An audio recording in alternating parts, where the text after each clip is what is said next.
ভোলার বাজারে বেড়েছে শীতকালীন সবজির সরবরাহ, কমেছে দাম। প্রতিদিন ভোরে জেলার বিভিন্ন গ্রাম থেকে এসব সবজি এসে কাঁচা বাজারে পৌঁছায়। সরবরাহের তুলনায় বেচাকেনা কম থাকায় প্রতিটি সবজির দাম কমেছে।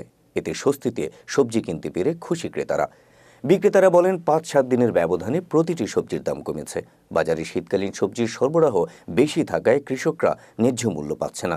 ফলে বাধ্য হয়ে কৃষকরা কম দামে এসব সবজি বিক্রি করছেন। আমাদের যে শীতকালীন পণ্য আছে, যেমন লাউ আছে, ফুলকপি আছে, রেখা আছে, চীনা আছে, ওইসবের দাম খুব কম। যেমন আগে মনে করেন যে লাউ ছিল 40 টাকা পিস, 45 টাকা পিস ছিল, এখন 10 টাকা পিস, 12 টাকা পিস, 8 টাকা পিস। আর যে চীনা ধুন্দুল আছে ওগুলোর দাম 10 টাকা, 15 টাকা, যেগুলো 25 টাকা, 40 টাকা পর্যন্ত ছিল।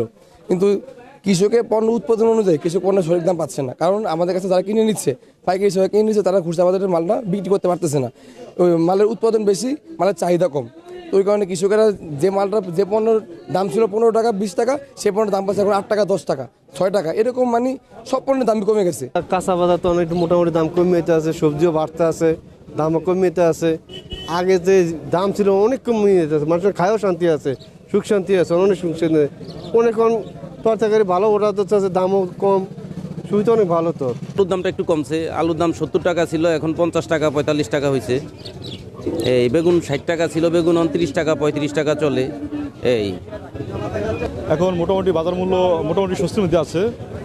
এইভাবে থাকলে সবসময় এটার জন্য আমরা ক্রেতা যারা আছি, আলহামদুলিল্লাহ ভালো হবে।